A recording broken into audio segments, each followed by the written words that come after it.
My father left me his business in a voicemail. Not a will, not a letter. A voicemail. 43 seconds recorded on a Tuesday afternoon in October, 3 weeks before he died. His voice was thin by then, the way voices get when the body is already deciding. He said my name once, said the name of the business twice, and then he said the thing I have turned over every day since. Marcus, the garage is yours. Always was, don't let them tell you different. That was it. The call ended. I didn't even know he had left it until 2 months after the funeral when I found it buried in a folder on my phone I never checked. By then, my older brother Dominic had already changed the locks. My name is Marcus Hale. I am 31 years old, and for most of my life I have been the wrong son. Not the loud one, not the firstborn, not the one who got the handshakes at the family cookout.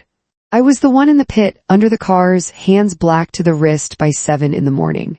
I was the one who learned the business the way you learn a language when you're young, not from a textbook, not from wanting to, but because the air you breathe is made of it.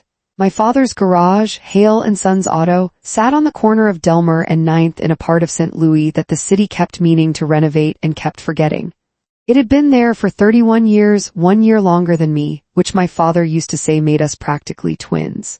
3 bays, a parts room in the back that smelled like rubber and WD-40, and the particular cold that never fully left concrete floors, a waiting area with 4 plastic chairs and a coffee maker older than I was. It was not much to look at. It fixed 300 cars a year and kept the lights on and put food on the table and sent me to community college for 2 years before I came back because I couldn't stay away. That was the thing nobody in my family could ever quite explain to their own satisfaction. I came back. Dominic didn't. Dominic went to St. Louis University on a partial scholarship my father scraped together, studied business administration, and came home for holidays with new shoes and opinions. He had his father's build, wide in the shoulder, heavy-handed, the kind of man who fills a doorway without trying. He also had, from very early on, my stepmother's full attention. Sandra Hale, née Prout, married my father when I was 9 and Dominic was 14. I want to be fair to her the way I was not always fair to her when I was a kid. She was not a cruel woman, not on the surface of things. She kept a clean house and she remembered birthdays and she never once raised a hand to either of us. But there are 1,000 ways to make a child feel like a boarder in his own house, and Sandra Prout Hale had mastered most of them. The quiet ones, the ones that left no marks. Your father works so hard, she would say, watching me eat. Not to Dominic, to me, as though I was the one spending the money. Dominic understood early on what I was too young to name. That in this house there was one son who was an investment and one son who was an expense. He never said it directly. He didn't need to. He just became very skilled at being where the light was and leaving me in the shade, and eventually I stopped noticing the shade because it was all I knew. My father saw me. I want to say that clearly because it matters and because I spent years not being sure of it. Raymond Hale was not a demonstrative man. He didn't say the things fathers say in movies. What he did was hand me a 3/8-inch socket wrench when I was 7 and show me, without a word, how to feel for the right tension. He did it the way his own father had done it, which was the only language of love Raymond Hale fully trusted. And every morning for 22 years when I walked into those bays before anyone else, the coffee was already made. He made it for me. I know that now. He couldn't say it, so he made the coffee and left it there, and I drank it, and neither of us ever mentioned it, and that was our whole conversation about what I meant to him. I wish I had said more. I say that knowing it would not have changed anything that came after. But I wish it. When my father got sick, pancreatic fast, the kind that doesn't negotiate, he called me to the garage on a Saturday morning, and we sat in the waiting area on those 4 plastic chairs, and he told me straight, no preamble, the way he told me everything. It's in the pancreas, they say maybe 4 months. I looked at the coffee maker. I looked at the crack in the wall behind his head that had been there since I was 12 and that we had been meaning to fill since I was 12. Okay, I said. The garage, he said. I know, I said. He nodded. He put his hand on my shoulder once, brief and hard, the way you'd grip something you were afraid of dropping. Then he stood up and went back into the bay, and we worked until noon, and we never had that conversation out loud again. He died 11 weeks later. Faster than they said. Dominic flew in from Chicago, where he had been managing risk for a mid-size logistics company, and Sandra was there and I was there, and we stood in a hospital hallway that smelled like antiseptic and the kind of silence that has a color, and I think the color is gray. When it was over, Dominic put his arm around Sandra and guided her toward the elevator and looked back at me once over his shoulder, and I saw something in his face that I recognized but couldn't name until later. Relief, the kind that wears concern like a coat. I went back to the garage the next morning. I didn't know what else to do. I made the coffee and I opened the bays, and at 8 o'clock a woman came in with a Civic that was throwing a code, and I fixed it, and she paid me, and I put the money in the till the way I had done every working day for 9 years. And somewhere in the middle of that I realized I was crying, and the woman had already left, so it was just me and the Civic and the cold of the floor coming up through my boots.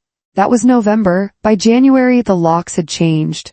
I showed up on a Thursday morning, thermos in hand, and my key did not work. Not stiff, not frozen. Wrong. A different key entirely. I stood on the corner of Delmer and 9th in the cold, and I stared at the door I had opened 6 days a week for 9 years, and the door stared back at me and said nothing. Dominic answered on the third call. He was calm. He had clearly been waiting for this call and had rehearsed what he wanted to say. And what he wanted to say was delivered in the even, unhurried voice of a man who has decided he is not doing anything wrong. The estate attorney is handling the succession, Marcus. There's a process. You know how it works. I know how a lock works, I said. You changed it. The business assets need to be secured during probate. That's standard. I am the business, I said, and I meant it the way you mean a fact, not the way you mean a feeling. I understand you feel that way, Dominic said, and something in the word feel was a door closing in my face. I want to tell you about the estate attorney. Gerald Fitch had represented my father for 20 years, which, as it turned out, was not the same as being on my father's side. Gerald Fitch was a small man with a large desk who wore the same expression whether you were signing a contract or being told your life was being reorganized without your consent. He called me in the week after the lock changed, me and Dominic and Sandra, all 3 of us sitting in his office like subjects waiting for a verdict. The will, Gerald explained, had been last updated 8 years ago. Before my father got sick. Before any of those Saturday morning conversations in the waiting area. The will, as written, split the estate into 3 equal portions. 1/3 to Sandra, 1/3 to Dominic, 1/3 to me. The business itself was listed as an asset of the estate. Subject to probate. Subject to the agreement of all parties. Subject to meaning what exactly? I said. Gerald Fitch looked at me over his glasses in the way that meant he was about to say something you wouldn't like in a voice designed to prevent you from reacting to it. Subject to meaning any disposition of the business requires majority agreement. 2 of 3 parties. 2 of 3, Dominic and Sandra, who had arrived together and left together and had been having phone calls I wasn't on for at least 6 weeks. I said my father told me the garage was mine. Gerald said, do you have documentation of that? I said, he said it. Gerald said, I understand, do you have documentation? I sat in that chair and I felt the shape of what had already been decided, and I understood that I had walked into a room where the outcome was fixed, and the meeting was a formality to be performed with a witness present. What are my options? I said. Gerald listed them. I could agree to the 2/3 vote, which meant Dominic and Sandra could vote to sell the business or transfer control, and I could not stop them. I could buy out their shares, which required capital I did not have, not quickly. Or I could contest the will, which would take time and money and the goodwill of a court in a county where my father's name meant nothing. I asked what Dominic and Sandra wanted. Gerald Fitch looked at the desk. Dominic answered instead. He leaned forward in his chair with his elbows on his knees, and he spoke to me the way adults speak to a teenager who has made an inconvenient scene. The garage hasn't turned a real profit in 4 years, Marcus, you know that. The neighborhood isn't what it was. There's a developer interested in the lot, a real offer, enough to settle the estate cleanly and give everyone a start. The lot. He said the lot, not the garage, not the business my father built for 31 years, the lot. You want to sell it to a developer, I said. I want to do what makes sense. Dad built that place. Dad is gone. He said it flat, not cruel, just flat. And what he built is worth more as square footage than it is as a garage that runs on a skeleton crew and a prayer. I looked at Sandra. She was looking at her hands. You knew, I said to her, not an accusation, a discovery. Your father wanted the best for both of you, she said to her hands. I left Gerald Fitch's office without signing anything. That was the only thing I did right that day. I walked out into the January cold and I sat in my truck in the parking garage and I put my hands on the steering wheel and I breathed the way you breathe when you're trying to keep something in. My father's voice was on my phone. I'd had it for 2 months and hadn't known it. That night when I finally found the voicemail, I listened to it 4 times, 43 seconds. His voice thin and certain. The garage is yours, always was, don't let them tell you different. He knew they were going to tell me different. He recorded it because he knew. And he left it in a folder I never checked because he was Raymond Hale, and saying the thing directly, even at the end, even when the clock was running, was not something his hands knew how to do. I cried for the first time since the Civic in Bay 2. Then I called the only person I trusted with the thing I was already building. Her name is Yolanda Tate. She is my father's bookkeeper, has been for 12 years, and she is the kind of woman who remembers every number she has ever touched the way other people remember faces. She is 62 years old and she has a voice like a teacher you didn't appreciate until years later, and she told me, when I called her at 9:30 on a Wednesday night and said I needed to see the books, exactly 2 things. I've been waiting for you to call, she said, and baby, you are not going to like what I found. This is the part that matters. This is the part I need you to stay with me for. Yolanda Tate had been keeping Hale & Sons books for 12 years. Clean books, accurate, the kind that take pride in being boring. She knew every invoice, every vendor payment, every payroll run, every quarterly tax deposit. And beginning approximately 3 years ago, she had started seeing things that didn't line up. Small things at first. A parts invoice from a supplier she didn't recognize, paid on an account she didn't control. A payroll entry for a name she'd never processed. A maintenance expense logged to a vendor whose address, when she looked it up, was a UPS store in Clayton. She had flagged them. She had asked.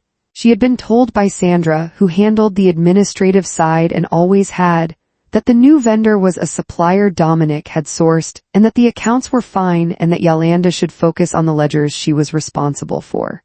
Yolanda Tate focused on the ledgers she was responsible for and kept a private file of everything that didn't make sense. She handed me that file across her kitchen table at 10 o'clock on a Wednesday night. It was a manila folder, not thick, but what was inside it was not a small thing. It was a 3-year accumulation of small things that added up to one large, very specific thing. Money was leaving the garage and going somewhere that was not the garage. I am not an accountant. I want to be clear about that. I can read a balance sheet the way a person who grew up around engines can tell by sound when something is wrong, not by calculation but by feel. And what I felt, sitting at Yolanda's kitchen table with her coffee going cold beside me and the file open in my hands, was the particular nausea of a machine that has been running wrong for so long it has developed its own rhythm. The fake supplier Meridian Parts Solutions LLC had received 41 payments over 32 months. The amounts were careful, never large enough to trigger a second look on their own, never round numbers, never the same figure twice. Between $800 and $3,000 per payment. Added together, they came to $61,412. The payroll ghost, a name logged as D. Pruitt, which was Sandra's maiden name, had been drawing a bi-weekly salary for 27 months. The salary was listed as a part-time bookkeeping assistant, a position that had never existed and that Yolanda, the actual bookkeeper, had never heard of. That came to another $38,000 and change. Added together, just those 2 lines, just those 2 schemes, just under $100,000. Gone from a garage that had not, according to Dominic, turned a real profit in 4 years. I sat with that number for a long time, then I thought about something Dominic had said in Gerald Fitch's office. That the garage hadn't turned a real profit in 4 years. 4 years. The fraudulent payments had started 3 years ago. A business looks unprofitable when someone is taking the profit out the side door and calling it overhead. I know a thing or two about what a car sounds like when someone has been running it wrong. I know the particular sound of a machine that has been drained of what it needs to keep going and then blamed for running dry. My father's garage hadn't been failing. It had been robbed. Slowly, carefully, over 3 years, by people who needed it to look like it was dying so they could sell the lot and pocket the proceeds and call it mercy. I closed the folder. I put my hands flat on Yolanda's kitchen table. She sat across from me and looked at her own hands. "How long have you known?" I asked. "Known for certain, tonight when you and I laid it all out together." She looked up. suspected. For about a year, why didn't you, Marcus? Her voice was the teacher voice, patient and tired and not unkind. Who was I going to tell? Your father was sick, you were running the shop alone. And the person signing my checks was Sandra. I nodded. I folded the folder closed and put it under my arm. I need copies of everything, I said. Already made them? She slid a second folder across the table. I've been making copies for 8 months. Yolanda Tate, 62 years old, kept a private file for 8 months in a kitchen in North St. Louis waiting for someone to ask the right question. Thank you, I said. Don't thank me yet, she said. Thank me when it's done.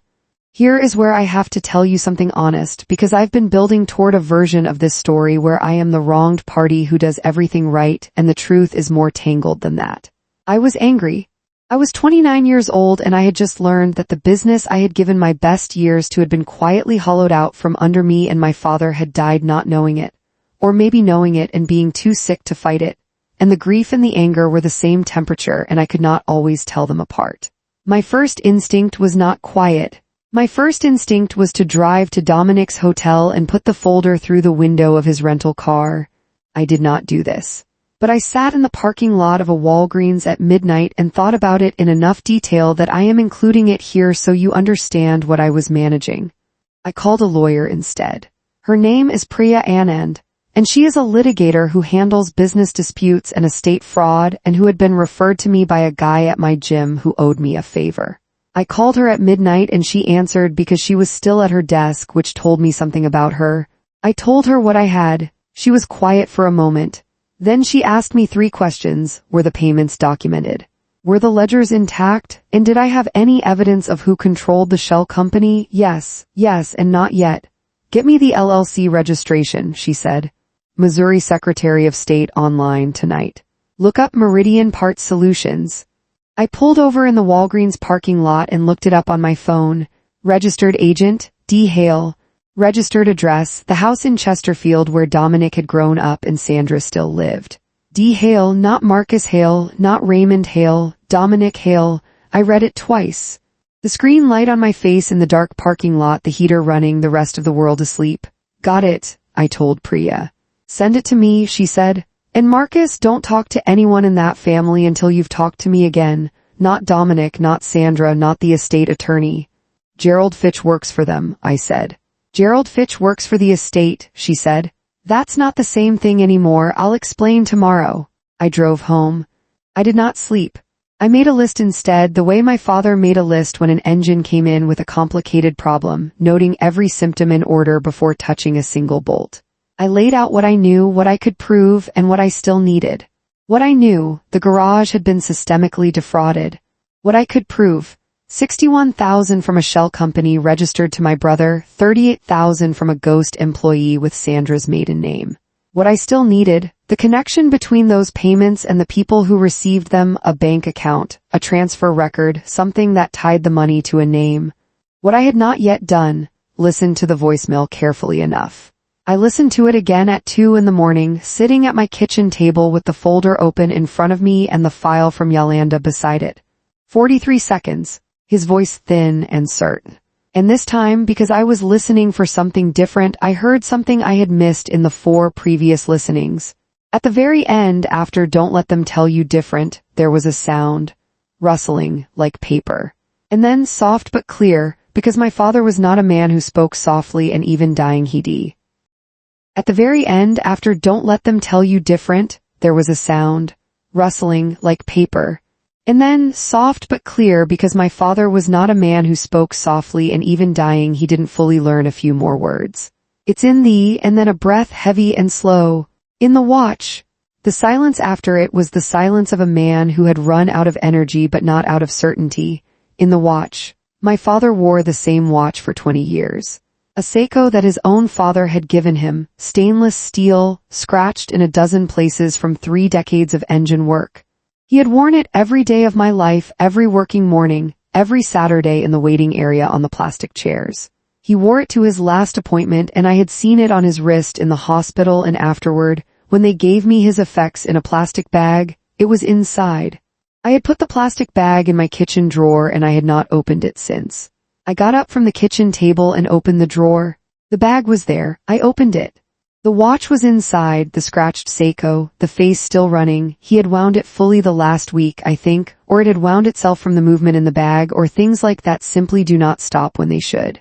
I held it in my hand for a moment, the weight of it, the warmth it picked up from my palm immediately, the way metal does. I turned it over. Taped to the case back, folded small and tight against the metal, was a piece of paper. Thin, the kind he used for parts orders, ruled in blue. The tape was old and dry and came away without tearing the paper.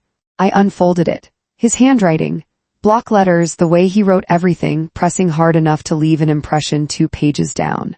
It was not a will, it was not a letter, it was a list. A list of accounts. My father's handwriting, his block letters, his pen pressed hard into the paper, account numbers, routing numbers, 2 bank names, and beside each one, a dollar figure. And at the top, one line in slightly larger letters than the rest, for MARCUS. Proof, in case he didn't make it to tell me himself.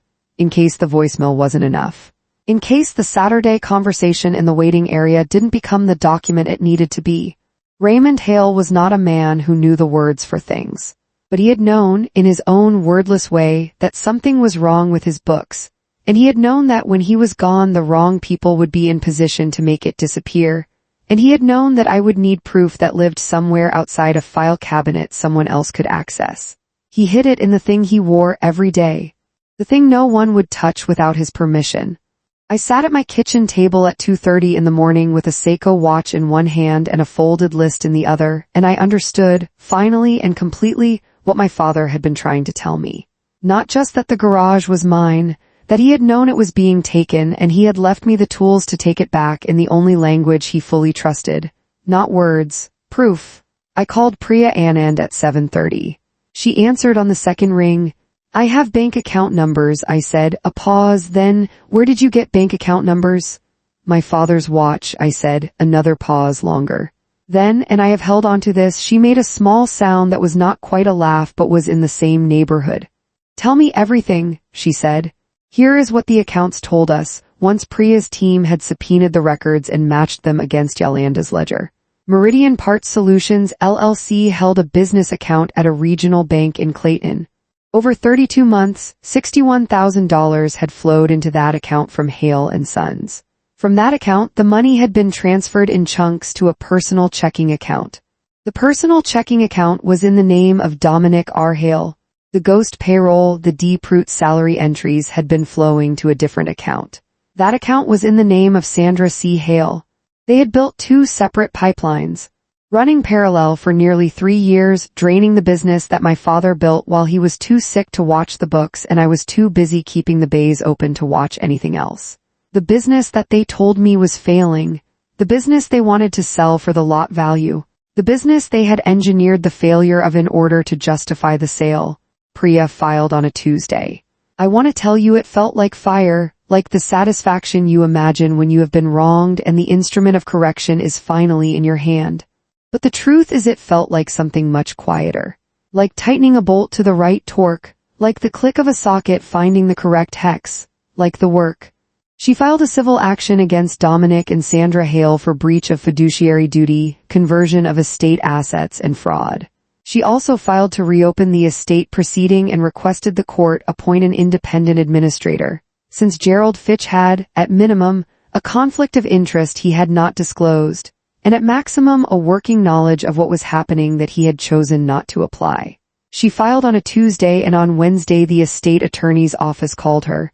On Thursday Dominic called me. I didn't answer. I listened to the voicemail instead. He was not calm this time. The rehearsed voice was gone. What was underneath it was something rower, something that sounded almost like surprise, which told me he had genuinely not expected me to come at him this way. Marcus, call me back. This is whatever you think you know, it's not what it looks like. The LLC was a legitimate procurement vehicle, okay? Dad knew about it. This is a misunderstanding, call me back. Dad knew about it. I listened to 43 seconds of my father's voice one more time. The garage is yours, always was. Don't let them tell you different. I did not call Dominic back. I sent the voicemail recording to Priya instead and let her add it to the file. Here is the part that is hardest to tell. Not because of what happened in court or what Dominic and Sandra agreed to in the end, but because of what happened in the weeks between the filing and the settlement. When the legal machinery was grinding forward and I was still going to the garage every morning and the locks had been changed back because a court had told them to change them back, and the coffee was there because I made it myself and the bays were open because I opened them. I am not going to tell you I was fine. The grief and the anger were still the same temperature, and some mornings the job of keeping them separate from the work was the hardest thing I did. There were customers who had heard something and asked questions I was not ready to answer. There were vendors who wanted to know if the garage was stable. There was a Tuesday in February when the heat went out in Bay 2, and I spent 4 hours in 30-degree cold rebuilding a transmission for a man who needed his truck back by 5. And I finished it, and he picked it up, and I locked the bay, and I sat in the waiting area on one of the plastic chairs, and I did not move for 40 minutes. But the coffee maker was there. The crack in the wall was there. The rubber smell and the cold concrete and the 3/8-inch socket wrench my father put in my hands when I was 7. He built something that was worth taking. I had to remember that when the paperwork made it feel like an abstraction, the garage was real. The 31 years were real. The $100,000 was not the injury. The injury was the plan behind it. The intention to unmake the thing my father spent his life making by making it look like it was unmaking itself. That is the injury I wanted the court to name. The settlement came 6 months after the filing. Dominic and Sandra did not go to trial. People who have been doing what they had been doing rarely want the documents read aloud in a room with a court reporter. What they agreed to was this: full repayment of the fraudulent transfers, $104,000 with interest. Surrender of their portions of the estate interest in the garage to a trust administered by a neutral party, and an agreement to make no further claims on the business or its assets. In exchange, Priya and I agreed not to refer the matter to the county prosecutor. I want to be honest about that choice. I chose it because a criminal proceeding would have taken 2 more years I did not have and would have put Yolanda on a witness stand she did not deserve to occupy, and because what I had actually wanted from the beginning, was not to destroy Dominic but to stop him. He moved back to Chicago. Sandra moved to an apartment in Chesterfield. Gerald Fitch retired, which is a polite word for what happens when the Bar Association opens a file with your name on it. Priya handled that part. I want to tell you about the watch. After the settlement was signed and the garage was unambiguously, documentably, legally mine, I went to a jeweler on Delmer. A woman named Cora who had been repairing watches in the same shop for 40 years and who looked at the Seiko the way a doctor looks at an x-ray, seeing things other people do not see. I asked her to service it, clean the movement, replace whatever needed replacing, make it run the way it should. She turned it over in her hands and looked at the case back where the tape mark was still visible, a small pale rectangle in the scratched metal. What was under there? She asked. Something my father left me, I said. She nodded. She did not ask more because 40 years of working with things people value teaches you when not to ask more. When I came back a week later, the watch was on a cushion on the glass counter, movement cleaned, crystal replaced, the case back polished. It did not look new. It looked like itself, the scratches still there, the wear still there, just running correctly instead of running down. She had done one more thing without being asked. The small pale rectangle where the tape had been, she had smoothed it and buffed it until it disappeared. So the case back was unmarked now. The evidence was gone. Whatever had been there was mine, and it was done. I put the watch on my left wrist and I paid Cora and I walked out onto Delmer, and the watch was heavier than I expected, and then it wasn't, because weight you're supposed to carry doesn't stay heavy for long. I wear it every day. On the mornings when I open the bays before anyone else and the coffee is going and the rubber smell comes up from the floor and the cold lives in the concrete the way cold always will, I look down and there it is. The scratch across the bezel from a belt buckle, the small dent at 4 o'clock from a dropped wrench, the case back clean and unmarked and mine. The garage turned a real profit for the first time in 4 years in the first quarter after the settlement. Which is what happens when you stop losing $100,000 out the side door. I hired 2 more techs. I brought Yolanda on full-time at a salary that made her laugh out loud in a way that sounded like crying, or maybe it was both. In the spring, I had the waiting area redone. Not extravagantly. 4 better chairs, the coffee maker replaced with one made in the last decade, the crack in the wall behind the counter finally actually filled. I stood there after the plasterer left and looked at the smooth wall and felt something I do not have a perfect word for. Not happiness exactly. Something more like the absence of a sound you have been hearing so long you stopped noticing it. The wall without the crack. My father had been meaning to fix that crack for 19 years. I fixed it in March, 6 months after I put his watch back on its wrist, which is now my wrist. I have been asked since word got around the way word does in a neighborhood what it felt like to find the voicemail, whether it was satisfying, whether it was what I needed. The question always has a shape to it, like it's looking for a clean ending, a scene where the score was settled and justice landed like a key in a lock. Here is what I tell people who ask. The voicemail didn't win anything. It told me where to look. What when it was a woman named Yolanda who kept a private file for 8 months? It was a litigator who answered at midnight. It was a jeweler who read the case back of a watch without touching what it meant. It was the subpoenaed bank records and the LLC registration pulled up on a phone screen in a Walgreens parking lot. And it was my father, who could not say the thing he meant but could write it on a parts order and fold it small and press it against the case back of the watch he wore every day of his working life. The one thing he knew would go from his hands to mine without passing through anyone else's. He trusted me with the proof the same way he trusted me with the wrench, without ceremony, without explanation. Because I was the one who knew what to do with it. Some things you do not say, you demonstrate them instead. In October, on a Thursday morning, exactly 1 year after the voicemail was recorded, I sat in the waiting area on one of the new chairs, and I made the coffee, and I opened the garage, and I looked at the smooth wall where the crack had been, and I thought about my father in the way I think about him most mornings. Not with grief exactly, not anymore, but with something that feels like a conversation still in progress. The kind you have with someone who is not in the room but has not left it either. He told me the garage was mine. Always was. He told me not to let them tell me different. He was right on both counts. And this morning, before the first car pulled in, I looked at the watch on my wrist and I thought about the particular silence of a machine running correctly. No knock, no rattle, no wrong note, just the clean sound of something doing what it was built to do. My father built this place for 31 years. For 9 of them, I worked beside him. For 1 year, I almost lost it. Now I run it, every bay, every invoice, every morning with the coffee and the cold floor and the orange light coming under the door before the sun is fully up. The watch keeps time. The wall is smooth. The work continues. If you have ever been the one they counted on to keep the thing running, and then were the last one told what was being done to it, leave me a comment below. I read them. And if you know someone who needs to hear that the proof exists somewhere, even when they can't find it yet, send them this. The quiet ones always kept the best records. They just didn't know yet that the records were theirs.